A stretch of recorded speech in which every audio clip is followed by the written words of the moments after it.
Hello students, आज हमको पढ़ना है लेटेंट हीट के बारे में।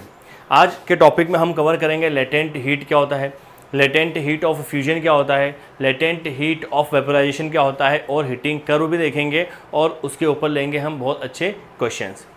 तो आइए देखते हैं आज का लेक्चर। आज के लेक्चर में हमको स्टार्ट करना है लेटेंट हीट से। अभी तक के लेक्चर्स में हम लोग ये पढ़ चुके हैं कि अगर हम किसी सब्सटेंस को हीट देते हैं, हीट एनर्जी देते हैं, तो उस सब्सटेंस का टेम्परेचर इंक्रीज़ होता है। ठीक है, अब हम यहाँ पर एक और चीज़ पढ़ना है कि क्या हम किसी सब्सटेंस को हीट दें तो क्या उसका फेस भी चेंज हो सकता है? बिल्कुल हो सकता है, और ये हम लोगों ने देखा है। कैसे देखा है? क्या आपने देखा है कि सॉलिड को लिक्विड में कन्वर्ट होते हुए और लिक्विड को स्टीम में कन्वर्ट होते हुए? ज़रूर देखा होगा। अगर हम बात करें सॉलिड से लिक्विड में, सबसे अच्छा एग्जांपल हमारे पास क्या होता है? अगर हमारे पास सॉलिड का एक आइस क्यूब है और अगर हम उसको थोड़ा सा मेल्ट करें या रूम टेम्परेचर पर रखें तो कुछ देर के बाद में वो मेल्ट होकर वाटर बन जाता है। तो सॉलिड किस में कन्वर्ट हो गया? लिक्विड में। और लिक्विड कन्वर्ट होते हुए कैसे देखा है? स्टीम में। अगर हम वाटर को 100 डिग्री सेल्सियस पर अगर बॉईल करते हैं तो वहाँ से हमको भाप बनती हुई दिखाई देती है। ये सब चीज़ें हमने देखा है, समझा है। तो इसी में हमको जो वर्ड मिलता है लेटेंट हीट। तो लेटेंट हीट हमको क्या कहता है? तो लेटेंट हीट हमसे कहता है कि the amount of heat required to change the state of the mass M of the substance. किसी एम मास के सब्सटेंस का अगर आपको स्टेट चेंज करना है तो उसको चेंज करने में जितने अमाउंट की हीट रिक्वायर्ड होगी उसी को हम कहते हैं लेटेंट हीट। और उसका रिप्रेजेंटेशन कैसे होता है? Q equals to m into L, where m is mass और ये हो जाएगा लेटेंट हीट और ये हो जाएगा heat energy, where L is called latent heat. इसको हिडन हीट भी कहते हैं हम। इसको क्या कहते हैं? हम हिडन हीट भी कहते हैं, क्योंकि इसको हीट ऐड करने से और रिमूव करने से टेम्परेचर के रिजल्ट में कोई चेंज नहीं आएगा। इस लाइन का क्या मतलब हुआ? इस लाइन का मतलब ये हुआ कि आप इसको इस तरीके से सोचिए कि मान लीजिए कि आपके पास आइस क्यूब्स हैं, मान लीजिए कि 10 आइस क्यूब्स हैं। अगर वो अभी सॉलिड स्टेट में, मतलब उसका टेम्परेचर 0 से कुछ कम होगा। ठीक है, अब मान लीजिए आपने उसको हीट दी, आपने उस पर टेम्परेचर राइज करा। आपने जब उसको हीट दी तो क्या होगा? आइस मेल्ट होना शुरू होगा। आइस मेल्ट होके धीरे धीरे वाटर बनेगा। देखिए, अभी उसका टेम्परेचर जब वो वाटर बनना शुरू हुआ, मतलब वो 0 डिग्री सेल्सियस पर पहुंचा। ठीक है ना, तो वहाँ से मेल्टिंग स्टार्ट होता है। लेकिन आप क्या देखते हैं कि अगर 5 आइस क्यूब मेल्ट हो गए, वाटर बन गए, और 5 अगर आइस सॉलिड स्टेट में है, अभी भी उसका टेम्परेचर 0 ही होगा। फिर 4 बचेंगे, 6 लिक्विड हो जाएंगे, 4 बचेंगे, तब भी उसका टेम्परेचर 0 होगा। जब 3 सॉलिड बचेंगे आइस क्यूब और 7 अगर वाटर बन जाएंगे तब भी उसका टेम्परेचर 0 होगा। हम तो हीट दे रहे हैं, तो वो हीट क्यों नहीं ले रहा है? तो यही बात है, इसी को हम बोलते हैं हिडन हीट, क्योंकि ऐड करने से और रिमूव करने से energy does not result in temperature change. ठीक है ना, तो टेम्परेचर चेंज में हमें रिजल्ट नहीं बताता है। और आगे हम इसको डिटेल में देखेंगे किस तरीके से ये चीज़ें होती हैं। ठीक है, लेटेंट हीट को हम हीट ऑफ ट्रांसफॉर्मेशन भी कहते हैं। क्या कहते हैं इसको? हीट ऑफ ट्रांसफॉर्मेशन भी कहते हैं, क्योंकि लेटेंट हीट से किसी स्टेट चेंज हो रही है। भाई स्टेट चेंज हो रही है ना, तो सॉलिड लिक्विड में कन्वर्ट हो रहा है, लिक्विड जो है गैस में कन्वर्ट हो रहा है, गैस लिक्विड में कन्वर्ट हो रही है और लिक्विड सॉलिड में कन्वर्ट हो रहा है। तो ये क्या ट्रांसफॉर्मेशन है, तो इसको हम क्या कह सकते हैं? हीट ऑफ ट्रांसफॉर्मेशन भी कह सकते हैं। इसकी यूनिट क्या होती है? तो यूनिट क्या होती है इसकी? कैलोरी पर ग्राम या जूल पर केजी। ठीक है ना, एल की यूनिट क्या हो जाएगी? Q अपॉन में M। तो Q से मतलब क्या है? एनर्जी। तो या तो कैलोरी पर ग्राम या जूल पर केजी। इसका डायमेंशनल फॉर्मूला क्या हो जाएगा? L square T-3, L2 T-3। तो ये बात हो गई लेटेंट हीट की। तो कुल मिलाकर लेटेंट हीट का मतलब क्या हुआ? वो उतने अमाउंट की एनर्जी जब आप किसी m मास के सब्सटेंस का फेस चेंज करना चाहें, इसको फेस चेंज भी कहते हैं या स्टेट चेंज करना भी कहते हैं, इसको हम कहते हैं लेटेंट हीट। क्या बात समझ में आ गई? अब ये तो हो गई लेटेंट हीट की बात। अब हम बात करते हैं लेटेंट हीट ऑफ फ्यूजन की। ठीक है ना, अब हम बात करते हैं latent heat of fusion. Latent heat of fusion क्या होता है? देखिए, यहाँ पर लेटेंट हीट का मतलब है कि फेस चेंज करना। लेटेंट हीट ऑफ फ्यूजन का मतलब होता है एक पर्टिकुलर फॉर्म चेंज करना। अगर हम सॉलिड से लिक्विड फॉर्म चेंज करें, सॉलिड से लिक्विड चेंज करें या लिक्विड से सॉलिड में कन्वर्ट करें, तो उसको हम बोलते हैं latent heat of fusion. Solid से लिक्विड फेस चेंज करने में जितनी हीट की रिक्वायरमेंट होगी उसको हम कहते हैं लेटेंट हीट ऑफ फ्यूजन। इसी तरीके से लिक्विड को अगर आपको सॉलिड में कन्वर्ट करना है उसको भी हम क्या कहते हैं? Latent heat of fusion. जब हम सॉलिड को कन्वर्ट करते हैं लिक्विड में तो जो एनर्जी की रिक्वायरमेंट होती है वहाँ पर हमें 80 कैलोरी पर ग्राम इतनी एनर्जी लगती है, या 80 जूल पर केजी इतनी एनर्जी लगती है। ठीक है, तो चलिए मैं आपको डेफिनेशन बता देता हूँ। तो हमको बताना है लेटेंट हीट ऑफ फ्यूजन के बारे में। तो डेफिनेशन आपके सामने है, the latent heat of fusion is the heat energy required to change 1 kilogram of the material in its solid state at its melting point to 1 kilogram of material in its liquid state। ठीक है, इसका मतलब क्या हुआ कि एक 1 kg material को, solid state को अगर आपको 1 kg लिक्विड में कन्वर्ट करना है तो जितनी एनर्जी की रिक्वायरमेंट होगी उसको हम बोलते हैं लेटेंट हीट ऑफ फ्यूजन। यहाँ पर 1 kg की जगह अगर आप 1 ग्राम लेंगे तो भी कोई दिक्कत नहीं है। 1 ग्राम ऑफ आइस को अगर 1 ग्राम ऑफ लिक्विड में कन्वर्ट करेंगे तो उसको हम बोलते हैं लेटेंट हीट ऑफ फ्यूजन।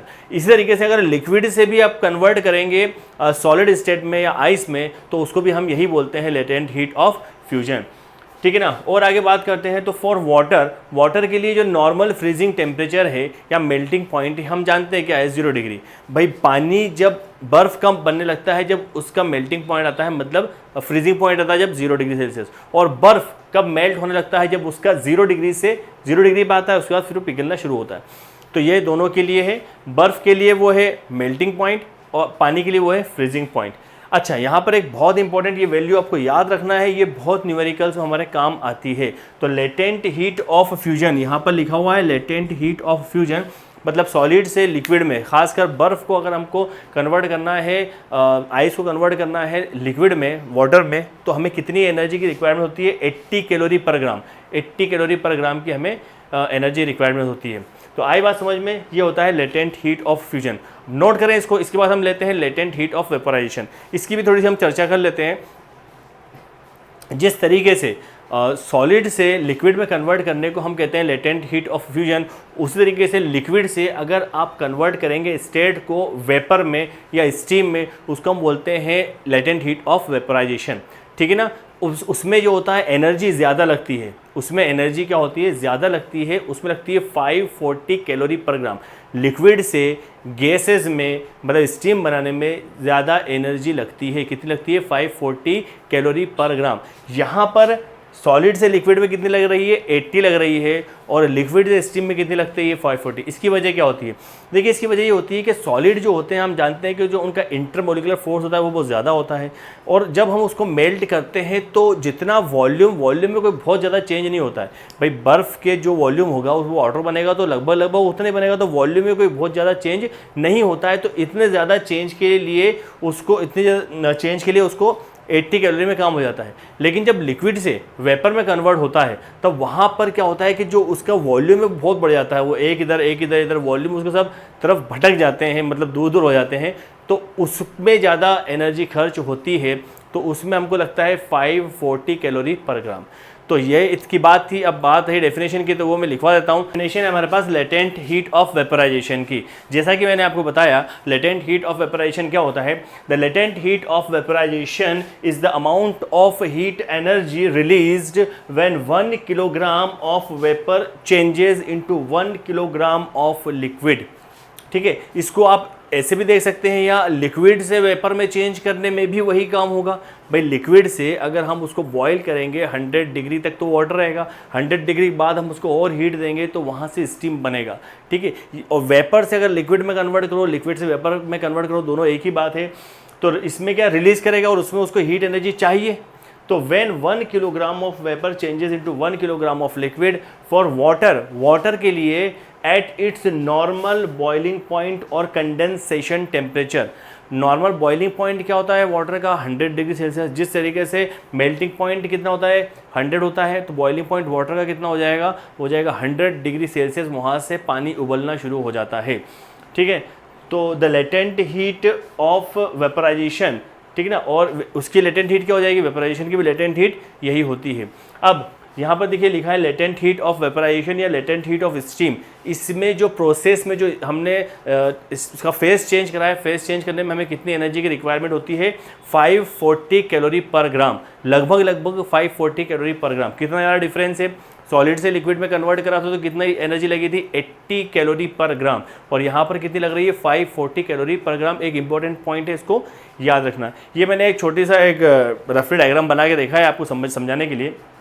भाई ये क्या है, सॉलिड स्टेट में, मान लीजिए आइस के क्यूब से ये सॉलिड स्टेट में, ठीक है ना। तो सॉलिड स्टेट में है तो इसको जब ये मेल्ट होगा, मतलब ये जब 0 डिग्री पे होगा तब वाटर बनेगा। वाटर बनने के बाद जब आप इसको टेम्परेचर देंगे 0 से 100 डिग्री बीच में टेम्परेचर देंगे, फिर ये यहाँ पर बॉयल होगा, और बॉयल होने के बाद में ये यहाँ से इसके वेपर बनना शुरू होंगे। तो इस प्रोसेस को हम बोलते हैं मेल्टिंग प्रोसेस। जब आइस बर्फ पिघल के बन जाता है लिक्विड, और जब हम इसको 100 डिग्री के ऊपर टेम्परेचर देते तो वहाँ पर बनती है स्टीम, हीट। रिवर्स प्रोसेस में क्या होता है, अगर आप वेपर से लिक्विड बनाना चाहते हैं उसको हम बोलते हैं कंडेंसेशन प्रोसेस, और लिक्विड से अगर हम बर्फ़ जमाना चाहते हैं तो उसको बोलते हैं हम फ्रीजिंग। यहाँ पर देखिए कुछ बातें बहुत ही ज़्यादा ज़रूरी है, वो हमको समझना है, ठीक है, वो हमको समझना है न्यूमेरिकल के पॉइंट ऑफ व्यू से। एक बात जो मैं आपको बताना चाहता हूँ, मान लीजिए कि यहाँ पर आपके पास में कुछ आइस क्यूब हैं, कुछ आइस क्यूब हैं यहाँ पर, ठीक है, ये हमने कुछ आइस क्यूब बना दिए। अब आइस क्यूब बना दिए, इंपॉर्टेंट पॉइंट है, बड़ा ध्यान से सुनना है। जब हमने इसका टेम्परेचर बढ़ाया, अभी भाई जब ये सॉलिड फॉर्म में है तो इसका कुछ टेम्परेचर 0 से कम होगा, तभी तो वो जमे हुए बर्फ़ हैं, क्योंकि अगर 0 डिग्री पे होते तब तो पिघल जाते। तो हमने इसका कुछ टेम्परेचर बढ़ाया, टेम्परेचर बढ़ाते बढ़ाते गए। जब हमने टेम्परेचर बढ़ाया, कुछ टेम्परेचर बढ़ा, तो अब ये क्या स्थिति में हो गए कि यहाँ पर कुछ जगह वाटर भी आ गया, और अभी भी इसके अंदर कुछ आइस क्यूब हैं। भाई ऐसे होता है ना आइस क्यूब, अच्छा इसमें आइस क्यूब जो हैं वो यहाँ आ जाएंगे ऊपर, क्योंकि वो डेंसिटी कम हो जाती है। तो कुल मिलाकर अभी इसमें कुछ वाटर है और कुछ आइस क्यूब है। बात समझ में आ रही है? इसमें सब आइस क्यूब थे। अब हमने टेम्परेचर बढ़ाया तो यहाँ पर अभी कुछ बर्फ़ बन गया और कुछ आइस क्यूब हैं। मैं आपसे सवाल पूछता हूँ कि क्या इन दोनों में टेम्परेचर डिफरेंस होगा? एक बहुत इंपॉर्टेंट क्वेश्चन है, अभी आपको क्वेश्चंस में भी बात समझ में आएगी। मैं क्या पूछना चाह रहा हूँ कि इसमें और इसमें क्या टेम्परेचर में चेंज होगा? यहाँ पर टेम्परेचर में चेंज नहीं होगा। बात याद रखिए, यहाँ पर क्या हो रहा है, फेस चेंज हो रहा है। यहाँ पर फेस चेंज हो रहा है। जब फेस चेंज होता है वहाँ पर टेम्परेचर चेंज नहीं होता है। ये तब तक इसका टेम्परेचर चेंज नहीं होगा जब तक एक भी आइस क्यूब वहाँ पर रहेगा। जब पूरे तरीके से ये वाटर में कन्वर्ट हो जाएगा तब ये हो जाएगा 0 डिग्री पे। इसके बाद में हम इसको हीट एनर्जी देंगे तो वहाँ से इसका टेम्परेचर राइज होगा। तो तब तक यहाँ पर इसका टेम्परेचर चेंज नहीं होगा। तो एक बहुत इंपॉर्टेंट बात है, आपको याद रखना है कि अगर किसी बॉडी का फेस चेंज हो रहा है तो फेस चेंज होने में टेम्परेचर उसका 0 रहेगा। टेम्परेचर 0 होने से मतलब है कि टेम्परेचर चेंज नहीं होगा, चेंज इन टेम्परेचर 0 हो जाएगा, ठीक है। और अगर आप जैसे यहाँ पर इसको हीट दे रहे हैं तो उसमें एनर्जी टेम्परेचर उसका चेंज नहीं होगा, सीधी सी बात है, ठीक है। चलिए इसको हम एक और तरीके से समझते हैं। एक क्वेश्चन लेते हैं, इसको आप रब कर लें। चलिए यहाँ पर लेटेंट हीट ऑफ वेपराइजेशन से रिलेटेड एक क्वेश्चन है और एक इंपॉर्टेंट कंसेप्ट भी है यहाँ पर। तो क्वेश्चन है कि boiling water is changing into steam. Boiling water जो है वो स्टीम में कन्वर्ट हो रहा है, मतलब 100 डिग्री सेल्सियस हमने उसको टेम्परेचर दिया उसके ऊपर, अब वो वहाँ से स्टीम में कन्वर्ट हो रहा है। तो वो कह रहे हैं कि उस स्टेज में, at this stage the specific heat capacity of water क्या होगी, स्पेसिफिक हीट कैपेसिटी क्या होगी उसकी, वो हमको बताना है। अब देखिए यहाँ पर बात क्या कर रहे हैं कि बॉइलिंग वाटर किस में कन्वर्ट हो रहा है, स्टीम में कन्वर्ट हो रहा है। बॉइलिंग वाटर किस में कन्वर्ट हो रहा है, स्टीम में कन्वर्ट हो रहा है। मतलब वो क्या कर रहा है, वो फेस चेंज कर रहा है। क्या कर रहा है, फेस चेंज कर रहा है। और अभी हम पढ़ के आए हैं कि जब लिक्विड वेपर में जा रहा है, फेस चेंज करेगा तो वहाँ पर उसमें जो टेम्परेचर होगा, टेम्परेचर में चेंज उसका 0 रहेगा। टेम्परेचर में उसका कोई चेंज नहीं होगा। ये हम पढ़ के आए हैं। इसी चीज़ को हम समझते हैं। तो हमसे कहा है कि स्पेसिफिक हीट बताओ, तो हम जानते हैं delta Q equals to M S delta T. यही फॉर्मूला होता है हमारा हीट कैपेसिटी का, हीट एनर्जी का। Delta Q equals to M S delta T, ठीक है। अब यहाँ पर हमें फाइंड क्या करना है, एस फाइंड करना है, स्पेसिफिक हीट कैपेसिटी फाइंड करना है। तो हमें लिखूंगा delta Q by M into delta T, M into delta T. अब मुझे बताओ कि टेम्परेचर ये क्या है, डेल्टा टी का मतलब क्या है, चेंज इन टेम्परेचर। अब आप मुझे बताइए कि चेंज इन टेम्परेचर कितना हो रहा है, कितना हो रहा है चेंज इन टेम्परेचर। तो चेंज इन टेम्परेचर तो 0 हो रहा है। तो यहाँ पर अगर मैं इसको 0 लिख दूंगा, डेल्टा क्यू, तो ये कितना हो जाएगा, एम इंटू ये हो जाएगा 0। तो स्पेसिफिक हीट कैपेसिटी कितनी आ रही है उसकी, इन्फिनिटी आ रही है। तो एक इंपॉर्टेंट कंसेप्ट था। समझ में आ गया होगा आपको। नोट करें इसको। इसके बाद हम लेते हैं हीटिंग कर्व। इसके बाद हमको क्या देखना है, हीटिंग कर्व लेना है। नोट करें इसको। यहाँ पर हमारे पास है हीटिंग कर्व। एक हीटिंग कर्व एक बहुत ही ज़्यादा इंपॉर्टेंट कंसेप्ट है, इस पर बेस्ड क्वेश्चंस भी आते हैं। तो आइए समझते हैं। देखिए अभी तक की जितनी भी कहानी हमने देखी है लेटेंट हीट की, लेटेंट हीट ऑफ फ्यूजन की, लेटेंट हीट ऑफ वेपराइजेशन की, वो आपको इस ग्राफ से बिल्कुल आसानी से समझ में आ जाएगा।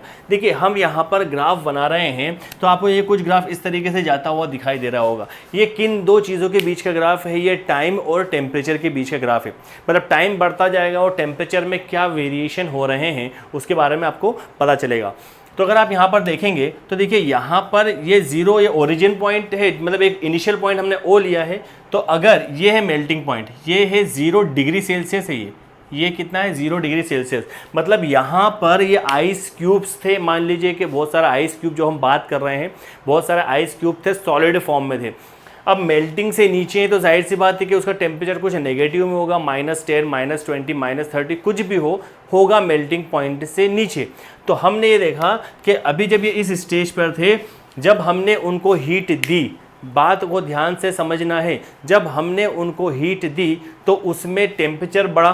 भाई उसमें टेम्परेचर बढ़ रहा है ना, भाई आपने उसको हीट दी तो उसका कुछ टेम्परेचर राइज हो रहा है, कहाँ तक, 0 डिग्री तक।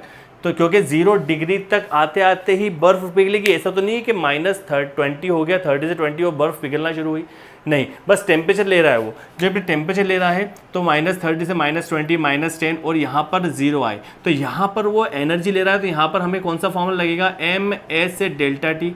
यहाँ पर वो एनर्जी ले रहा है ना, टेम्परेचर चेंज हो रहा है उसके अंदर।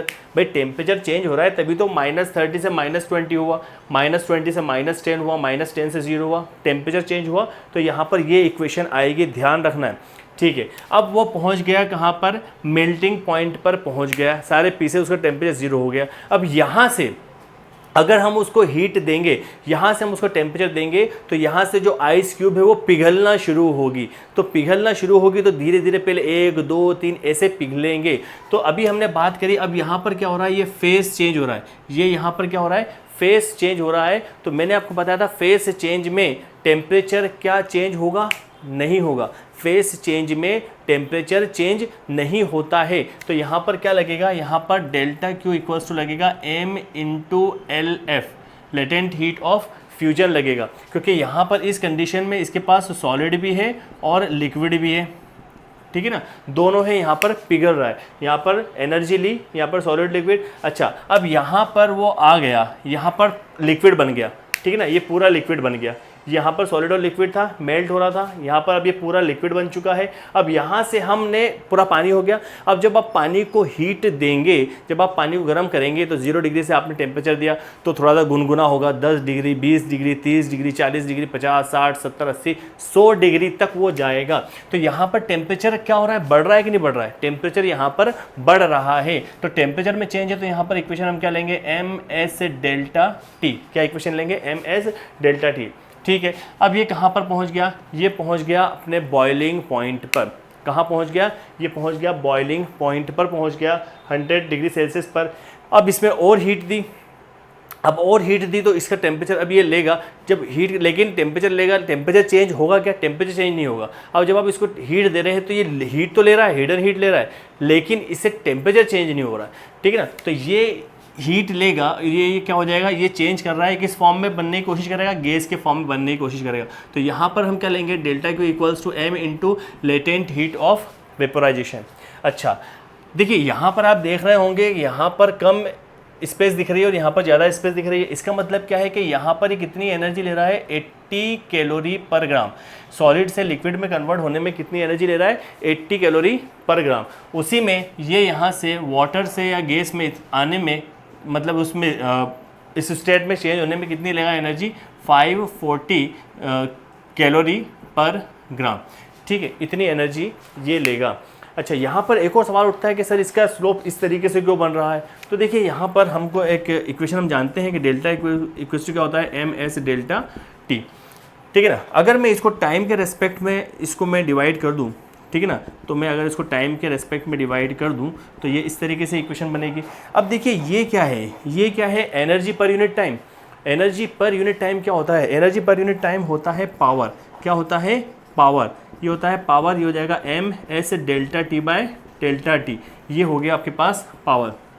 अब अगर हमने पावर को कांस्टेंट कर दिया, अब मान लो कुछ पावर, पावर क्या है भाई, जहाँ से एनर्जी मिल रही है भाई, मान लो आपने वाटर को गर्म करने के लिए हीटर लगाया है, तो हीटिंग सोर्स क्या है, पावर कहाँ से आ रही है, हीटर से आ रही है, उसको आपने कांस्टेंट टेम्परेचर पर कर दिया है। तो अगर ये कांस्टेंट हो गया, इसका मतलब है कि ये जो रेट ऑफ चेंज हो रहा है टेम्परेचर में टाइम के साथ में, वो भी तो कांस्टेंट हो गया, मतलब जितना टेम्परेचर बढ़ेगा उतना ही बढ़ेगा, ठीक है ना। तो ये इस तरीके से ये आता है डायरेक्टली प्रोपोर्शनल, ठीक है। और एक बात और यहाँ पर ध्यान देना है कि यहाँ पर पावर कांस्टेंट है, और मैं स्पेसिफिक हीट के साथ इसका रिलेशन क्या लिखूंगा, इसको मैं लिख सकता हूँ 1/m into delta T by delta T.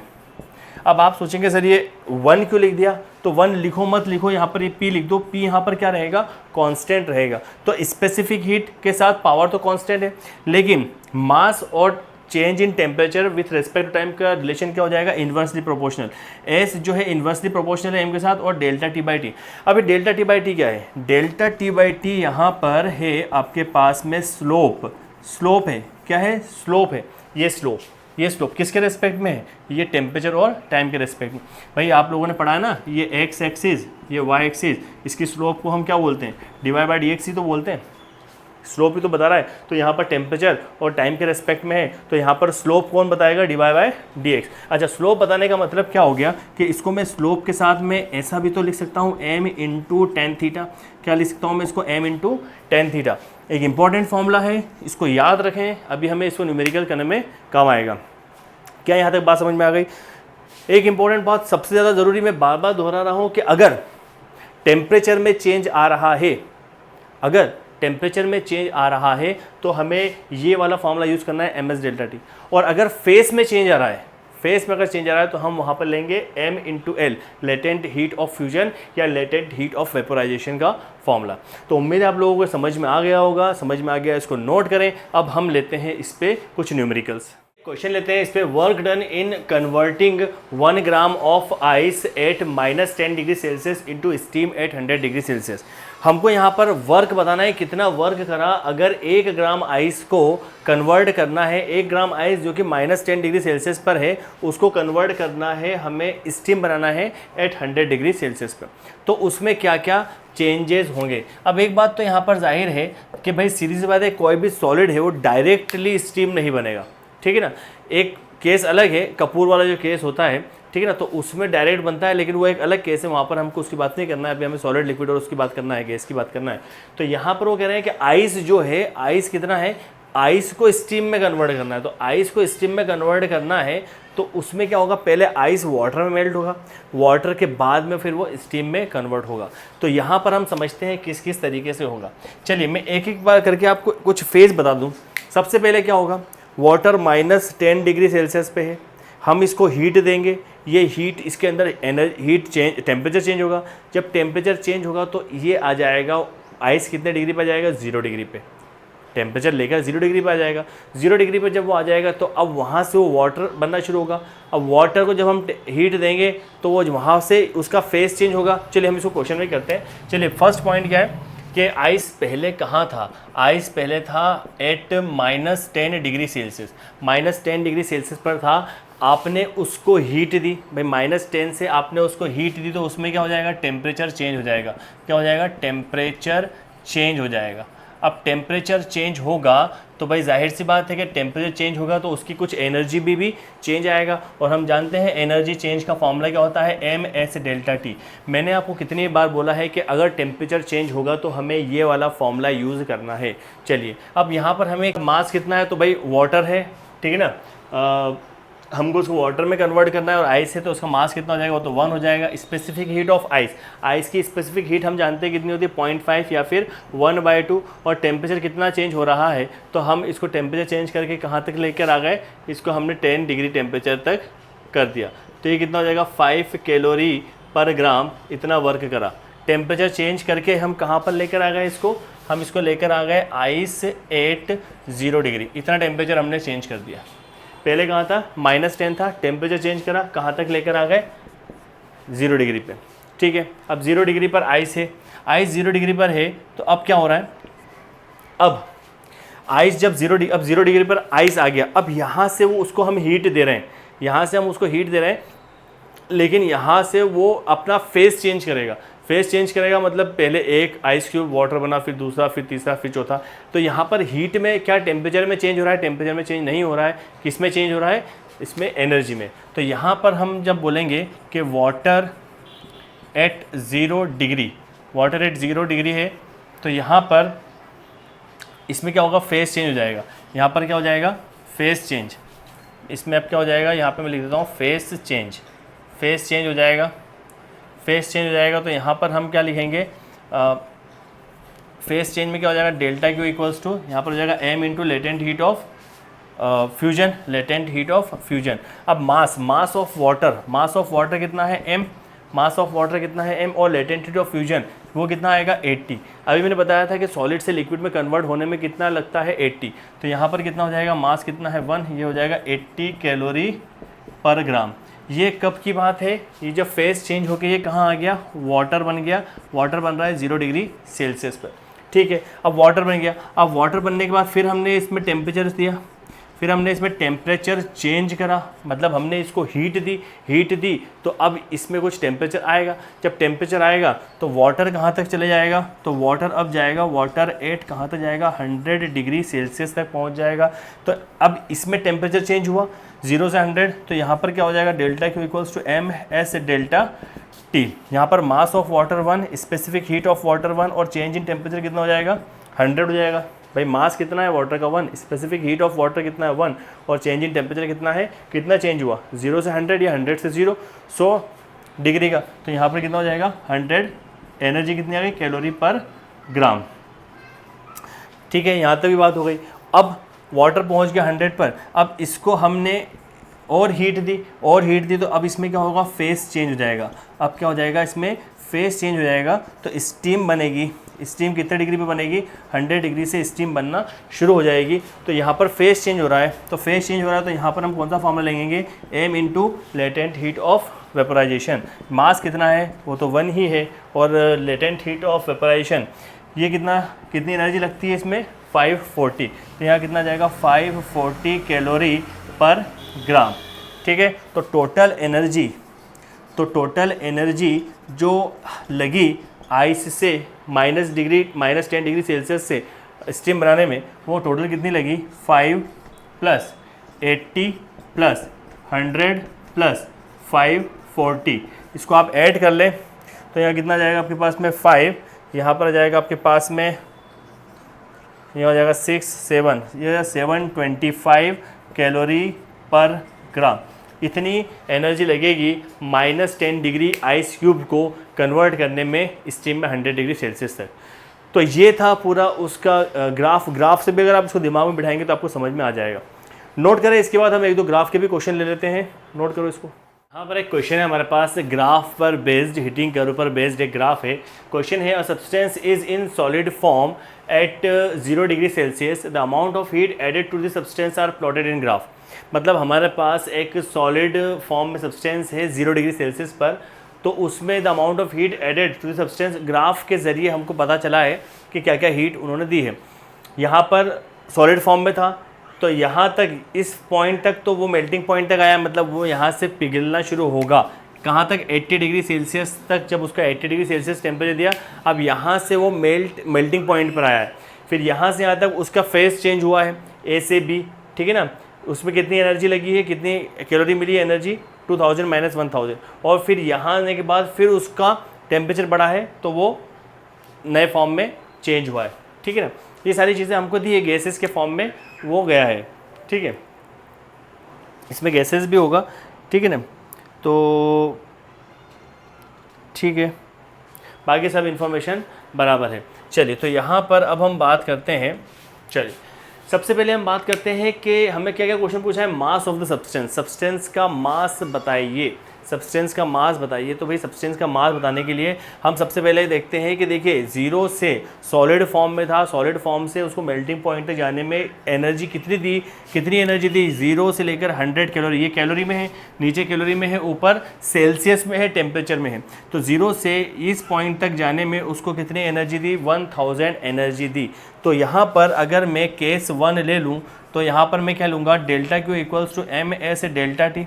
हम क्या कर रहे हैं, हम मास फाइंड आउट करना चाह रहे हैं, ठीक है। अब देखिए हमारे पास क्या क्या इन्फॉर्मेशन है, हमें मास पता नहीं है, हमें चेंज इन टेम्परेचर पता है, क्या चेंज इन टेम्परेचर पता है 80 - 0, ठीक है। क्या हमें स्पेसिफिक हीट ऑफ मटेरियल पता है, क्या हमें स्पेसिफिक हीट ऑफ मटेरियल पता है, नहीं पता है। हमें क्या बोला है, रिलेटिव स्पेसिफिक हीट कैपेसिटी दे दी, क्या दे दी है, रिलेटिव स्पेसिफिक हीट कैपेसिटी। तो पहले तो हमें मटेरियल की स्पेसिफिक हीट कैपेसिटी निकालना है। उसका फॉर्मूला क्या होता है, तो स्पेसिफिक हीट को आप कैसे निकालेंगे, तो वो आप निकालेंगे रिलेटिव स्पेसिफिक हीट इनटू में specific heat of water into में स्पेसिफिक हीट ऑफ वाटर। ये फॉर्मूले का आपको यूज़ करना है।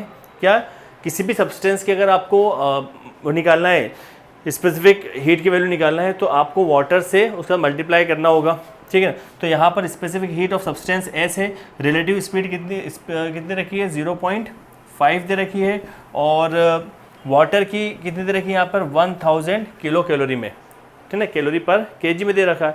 अगर ग्राम में लेते हैं तो 1 में, यहाँ पर हमको दे रखा है तो हम 1000 यहाँ पर लेते हैं। जब हमने यहाँ पर इसको मल्टीप्लाई करा तो स्पेसिफिक हीट हमको कितना मिलेगी, वो हमें मिल जाएगी 500, ठीक है ना, कैलोरी जूल पर केजी है, या कैलोरी पर केजी लिख दूँ तो मैं, कैलोरी पर केजी, इतनी हमें कैपेसिटी मिल जाएगी, स्पेसिफिक हीट मिल जाएगी।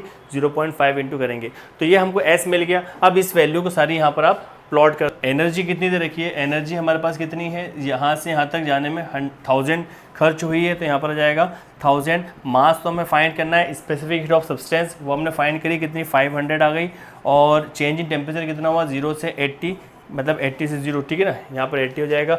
तो मास कितना आ जाएगा, तो देखिए ये 3 0 और ये 3 0 कैंसिल हो गए, तो वो आ जाएगा 1/8 5 जा 40। जब इसको आप सॉल्व करेंगे तो हो जाएगा 0.025 kg।